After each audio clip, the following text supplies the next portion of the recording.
কাহিনীর কিছুই নাই, কোনো কাহিনী আমরা বুঝলামই না যে এটা দিয়ে অ্যাকচুয়ালি কি বোঝাতে চাচ্ছে। প্রথম অংশের সাথে শেষ অংশের সামঞ্জস্যতা কোথায়? ভালো লাগে নাই, দ্যাটস ওয়াই একটা পর্যায়ে ঘুমিয়েছিলাম কিংবা চুপচাপ ছিলাম, ফোন ঘাটছিলাম। এখন গল্প যদি ভালো না হয় তাহলে তারা আর কি দিবে। দেখছিলাম যে আপনি হাসি মুখে খুব উচ্ছ্বাস নিয়ে সিনেমা দেখতে ঢুকলেন, কিন্তু বের হওয়ার সময় আপনার মন খারাপ। কেন মন খারাপ? কোন মুভি দেখে বের হলেন কেউ জানাবেন? গেছিলাম হলো আপনার রকস্টার দেখে সাকিব খানের। তো যাওয়ার সময় আমার মন ভালো ছিল, কারণ আমরা তো আশাবাদী বাংলাদেশের জনগণ এখন মানে সিনেমা ইন্ডাস্ট্রি তো অনেক ডাউনে নেমে গেছিল, তারপর কিছু কিছু পরপর আমরা সিনেমা পেলাম, এগুলোর পরে তো আমরা খুব আশাবাদী। যেমন বনলতা এক্সপ্রেস, বরবাদ, এগুলো মুভি আমরা দেখার পর এখন আমরা সিনেমামুখী হয়েছে অনেকটাই। তো এটা হওয়ার পর যখন সেই আশা নিয়ে গেলাম যে না, তার কাছ থেকে আমরা অবভিয়াসলি ভালো কিছুই পাবো। তো যে যখন দেখলাম যে না, কাহিনীর কিছুই নাই, মানে কোনো কাহিনী আমরা বুঝলামই না যে এটা দিয়ে অ্যাকচুয়ালি কি বোঝাতে চাচ্ছে। হ্যাঁ, আপনি এটা বলতে পারেন যে গল্পের শেষ অংশ না দেখলে আপনি প্রথমে বুঝবেন না, কিন্তু প্রথম অংশের সাথে তো শেষ অংশের একটু রিলেট থাকতে হবে যে এই ঘটনাটা এই জন্য এখানে দেখানো হলো। আপনি আমাকে বুঝান যে প্রথম অংশের সাথে শেষ অংশের সামঞ্জস্যতা কোথায়? এই যে সে যে ড্রিঙ্কস করছে, স্মোক করছে, তার ফ্যামিলি ফুল এরকম, এটার সাথে লাস্টের টুকুর কী মিল ছিল? কেন এটা হলো? তারপরে মানে কোনো ছিল না আর কি। তো ভালো লাগে নাই, দ্যাটস ওয়াই একটা পর্যায়ে ঘুমিয়েছিলাম কিংবা চুপচাপ ছিলাম, ফোন ঘাটছিলাম।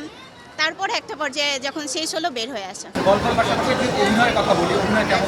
এখন গল্প যদি ভালো না হয় তাহলে তারা আর কি দিবে? আপনি যদি আমাকে একটা গল্প দেন তো সেই গল্পেই তো আমি অ্যাক্টিং করব না। তো গল্পটাই যদি ওরকম না হয় তো তাহলে অ্যাক্টর আর নিজে থেকে তো আর সে কিছু দিবে না, সে তো যেটাই স্ক্রিপ্টে আছে সে তো সেটাই প্লে করবে, তাই না? কারণ তাদের কাছ থেকে তো আমরা ভালো অ্যাক্টিং দেখে আসছি বরাবরই। সাকিব খানের যে আমরা ভালো অ্যাক্টিং দেখিনি তা না, আবার আমরা যে সাবিলা নূরের ভালো অ্যাক্টিং দেখিনি তা না।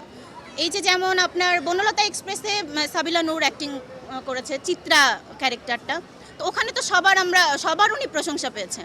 কেন? কারণ গল্পটা অনেক বেশি ছিল, এবং এটা যদি আমাদের হুমায়ুন আহমেদ স্যারের হাতে পড়তো তাহলে এটা আরও অনেক ভালো হতো।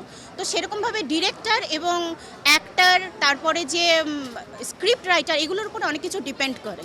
না, আসলে নেগেটিভভাবে কেন বলছে? কারণ আপনি যখন একজনের কাছ থেকে খুব ভালো কিছু অলরেডি পেয়ে যাবেন তখন আপনার এক্সপেকটেশন লেভেল অনেক হাই হয়ে যায়। তখন আপনি যখন সেই জায়গা থেকে সেটা যখন স্থানচ্যুত হয়ে যখন নিচে নেমে আসে তখন আপনি অবশ্যই, আজ থেকে 10 বছর আগে কেউ সাকিব খানের মুভি দেখতো না, কিন্তু এখন সাকিব খান এত ভালো অ্যাক্টিং করছে সেটা দেখেই কিন্তু এখন সবাই আসছে, হলমুখী হয়েছে। তো এটা হওয়ার পর যখন আপনি আবার যখন এটা দেখবেন তখন আপনার আশা হয়তো আপনি অবশ্যই হবেন যে আমরা তো এটা এক্সপেক্ট করি নাই। তো সেই জায়গা থেকে সবাই আসা হতো, কিন্তু যারা এখানে ছিল, হলে যারা ছিলেন সবাই খুব আশাবাদী ছিলেন যে হ্যাঁ, খুব ভালো কিছুই আমরা দেখতে যাচ্ছি কিংবা খুব ভালো কিছুই হবে। না, আমি বলি, আপনি যখন একটা রোম্যান্টিক ক্যারেক্টার প্লে করছেন, ওই রোম্যান্টিকিজমটা আসলো কোথা থেকে? একটা তো হ্যাঁ, মানে একটা তো থাকতে হবে যে এখান থেকে আমি একটা রিলেশনে গেলাম। তো ওইটার তো কোনো কাহিনীই ছিল না। আপনি যদি দেখে থাকেন তাহলে আপনি বুঝবেন যে মানে আপনি যে একটা মানুষকে ভালো লাগা, কিভাবে ভালো লাগা ক্রিয়েট হলো, তারপর সেখান থেকে আমার একটা ভালোবাসা ক্রিয়েট হওয়া, ভালো লাগা ক্রিয়েট হওয়ার মতো তো কিছুই ছিল না ওখানে।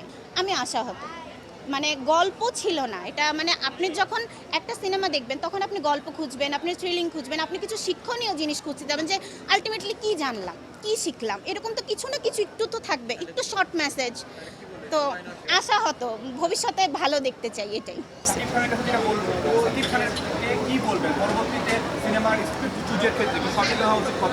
ওনার প্রতি এইটাই যে উনি আমাদের দেশের খুব ভালো একজন অ্যাক্টর, ওনার কাছ থেকে আমরা খুব ভালো কিছুই আশা করি।